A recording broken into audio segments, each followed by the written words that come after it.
Hey everybody, this is Dan Stolebarger. Welcome to this week's KFIR Middle East Update. It's the week of June 8th. A reminder right now, go to the website holygroundexplorations.com. Access the PDF PowerPoint because the bulk of the information, we're just going to give you the highlights, what you're going to find there. You need to see the photos and read the articles on your own. Couple adverts right from the get-go. Please be praying for our time. We're hosting Amir Sarfati up here on September 25th.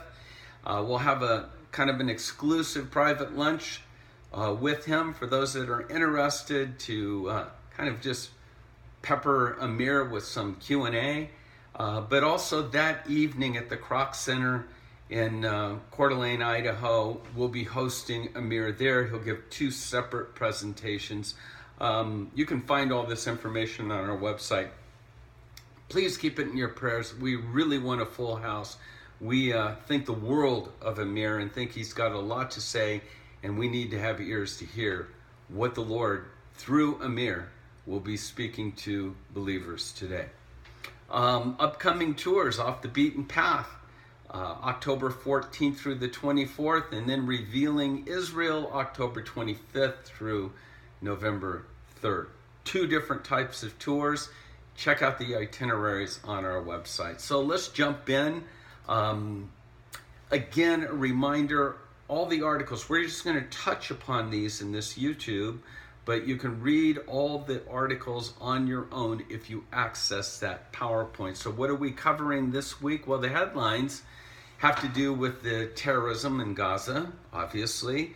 And again, now it's not rockets, it's not weapons per se.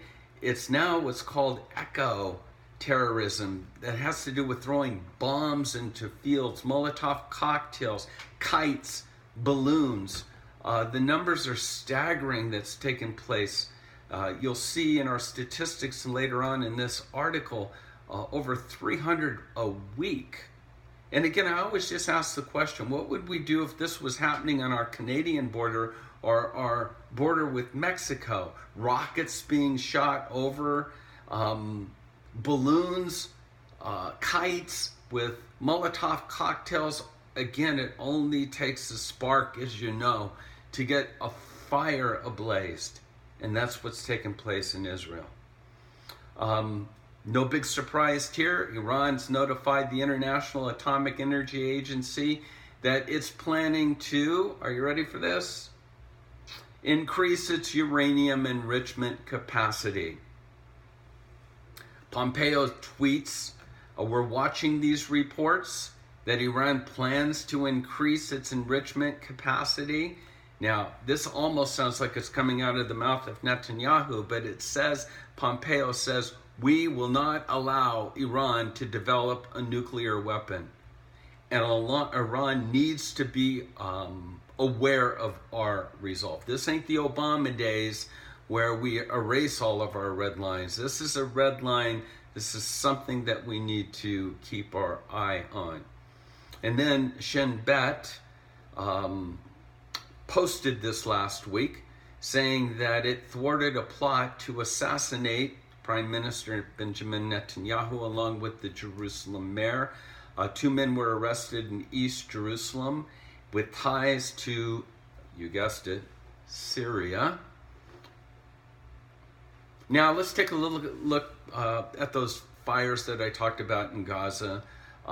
Just some statistics for you. 600 burning kites were launched. 300 fires on the Israeli side were started by these kites and balloons. 1,035 acres of crops were destroyed, valued at $1.4 million.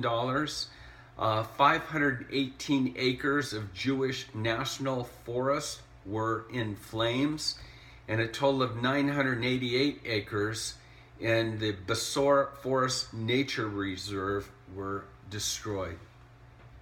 Have you heard about it? Or what do we hear?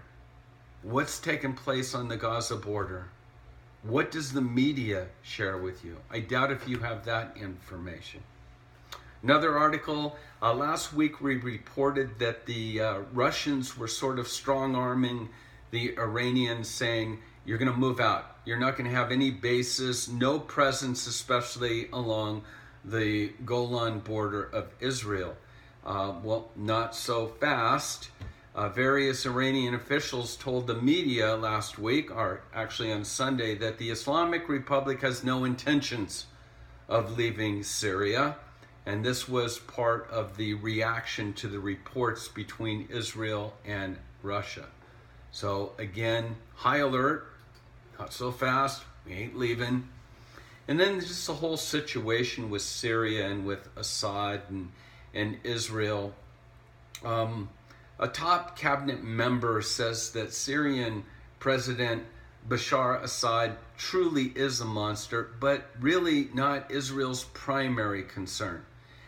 These statistics blew me away. Did you know that Assad is the region's greatest murderer since World War II? He's responsible for killing 500,000 of his own people. But as Yoav stated, he says, it's a worldwide problem. It's not just an Israel problem. It's not like, what will Israel do? What will the world do in light of this butcher of Syria? Bethlehem stabbing. I guess I'm on the soapbox about the media once again. This is a story that ought to have had major exposure across the world. However, the major media outlets simply do not report. They didn't report this incident. There was a priest in Bethlehem that was stabbed by a Muslim after asking him to stop sexually harassing a Christian pilgrim lady. It was caught on a security camera, and if you go to our website, if you get the PowerPoint here, you'll see that I gave you the link that you can actually see this horrific event take place. Again, no reporting whatsoever, and it really gives you the picture of what it's like for Christians that are living in Area A, Bethlehem, and the West Bank situation. So check that out. Concern of Israel, concern for holy ground as well, is young evangelicals. There's a poll that was just put out, and listen to these statistics. Millennial evangelicals are less supportive, no big surprise there, of the U.S. involvement in the conflict with the Palestinians than my generation. Here's the statistics. 58%, 58% of young evangelicals ages 18 to 34 hold a positive view of Israel. 58%. Those 65 and over, 76%. This is a great concern of Israel, and again for us as well. One of the things that we're trying to do here at Holy Ground is take millennials to Israel. Let them see with their own eyes. Problem is cost. And so one of the things that we're asking people that have been to Israel, that have means, is to look into supporting our scholarship fund at Holy Ground in order to take more and more of this age group to see Israel with their own eyes. So keep that in mind. Be praying for us concerning all that. It's very important to us. BDS had probably their biggest coup to date. If you've been to Israel, you realize it's a sports-crazed nation, and word leaked out months ago that the Argentinian World Cup team would play a friendly against the Israelis in Israel.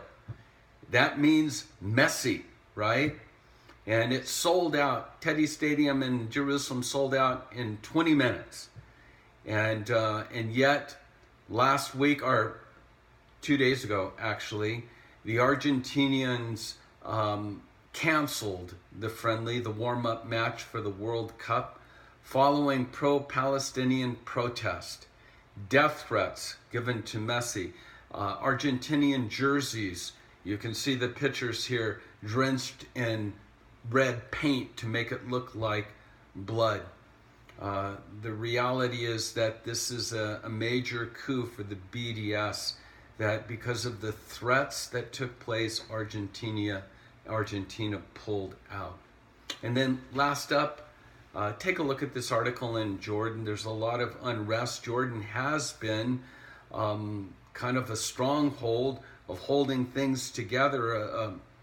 I guess you would say a true peaceful border between Israel. But the Hashemite kingdom is being attacked, and there's some great concern as to what will take place if there is a revolution in Jordan. So you can read that article for yourself. And then last of all, let me just read you our weekly quote for the week. It's from Psalm 102, verses 13 to 16. You will arise, you will have compassion on Zion, for it's time to show favor to her.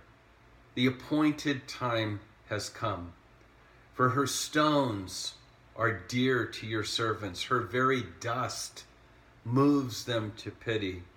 The nations will fear the name of the Lord. All the kings of the earth will revere your glory. For the Lord will rebuild Zion and appear in his glory. Remember to pray for the peace of Jerusalem. And all of us here at Holy Ground wish you God's best and his shalom.